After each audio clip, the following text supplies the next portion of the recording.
নমস্কার, সবাই কেমন আছেন? চলে এসেছি আজকে এই ফুচকা প্রসাদ নিয়ে।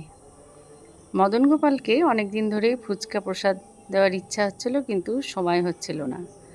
আমরা মোটামুটি যে খাবারটা নতুন মানে শুরু করি বা খাই, সেটা কিন্তু ঠাকুরকে দিয়েই আমরা সেটা নিই। তাই ফুচকা আবার একা একা তো ভালো লাগে না। ফুচকা অনেকে না থাকলে, সবাই না খেলে কিন্তু ফুচকার টেস্ট সেভাবে আসে না। তো সেই জন্যে এই যে সবাইকে নিয়েই ফুচকা শুরু করেছি।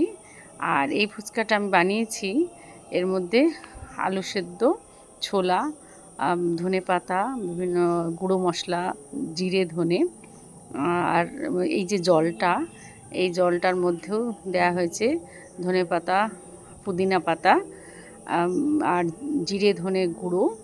এইভাবে বানিয়ে জলটাকে ওর মধ্যে একটু চিনি, লবণ ছিল, লেবু, সব কিছু দিয়ে এটা বানিয়ে ফুচকাটা এবার সবাই একভাবে পাতাতে সব রেডি করে, আলাদা আলাদা যে হাতে দোকানে কিনতে গেলে যে জল দেয়, সেটা খুব অসুবিধা হয়।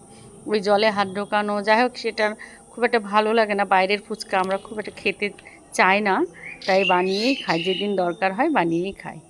আর ঠাকুরকে ভোগ টোগ দিয়েই তো চেষ্টা করি ভোগ দেওয়ার।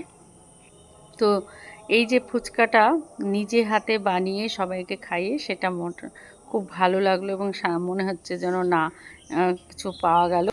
এটা ফুচকার জল, ফুচকার জলের বোতলের মাথায় একটা ফুটো করা আছে, একটু ঝাঁকিয়ে নিয়ে ফুচকা দিয়ে। আমি তো ফুচকা এই প্রথম খেলাম। আমরা সবাই খাচ্ছি। এই প্রথম ফুচকা খেয়ে দেখলাম, বাজারের ফুচকা তো কোনোদিন খাইনি। নিরামিষ বাড়ি বলে এই ফুচকা প্রথম খেলাম। খুব ভালো হয়েছে ফুচকাটা, ফুচকাটা খুব ভালো হয়েছে, দারুণ ফাটাফাটি।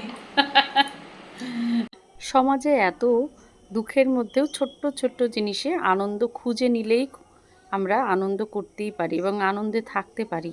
কি আছে এত হানাহানির যুগে, যদি ছোট্ট ছোট্ট জিনিসে আমরা আনন্দ খুঁজি, তাতে তো দোষের কিছু নেই। তাই সবাই ভালো থাকবেন আর আনন্দে থাকবেন, আনন্দ খুঁজে নিতে থাকুন।